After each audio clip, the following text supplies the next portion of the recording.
So let's do an example here with 3 charges.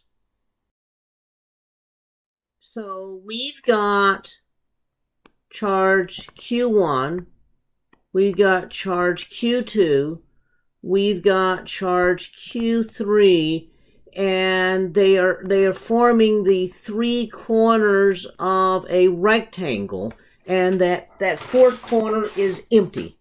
Okay, and so let's say that Q1 is going to be equal to 1.67 microcoulombs. Q2 is going to be equal to a minus 4.61 microcoulombs. Q3 is going to be equal to 2.31 microcoulombs. Let's say that that dimension right there is going to be equal to 10.3 centimeters. And let's say that this dimension right there is going to be equal to 14.7 centimeters. So I want to know at that fourth corner, what's the electric potential? That's simple. The electric potential is going to be the sum of the K Q sub I over R sub I, where I equals 1, 2, 3.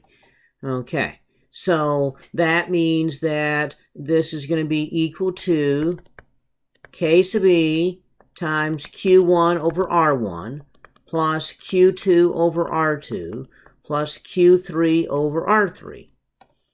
Okay, so all we need to know now is what are these R's? R1, R2, and R3. So R3 is simple. That's just going to be equal to 10.3 centimeters. R2 is simple. That's 14.7 centimeters. What about R1? Well, that'll be the square root of 10.3 centimeters squared plus 14.7 centimeters squared.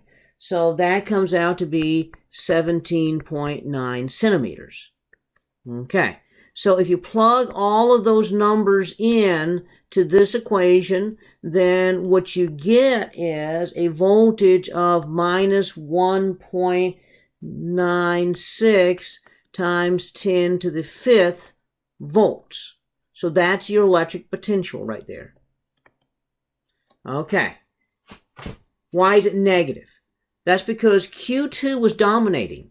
Okay. So a negative electric potential means it's going to be less than that 0 reference at infinity. So that means that if I had a positive charge, then there's lower electric potential there. So if I had another positive charge, it would actually it would actually want to go there. Things tend to go to the lowest potential energy. Lowest voltage is going to be the lowest electrical potential energy. It would take energy, it would take work to put a negative charge in there because it would tend to repel. So that's kind of what this is telling you. It would actually be energetically feasible to put another charge in there. It would give up work to give up energy to go in there. So we'll do another example here in a little bit, showing more of that. But I just kind of wanted to do this one example right here as a real quick little example. And notice, if I had asked to find the electric field at that point, that would have been vastly more difficult, because to find the electric field at that point, that would be a vector sum. And so we would have to find the components of the electric field in all the different directions, add them all up, and then you would have to find the magnitude and direction of the electric field. Because the electric potential is a scalar, we just add, and that makes the problem a lot simpler.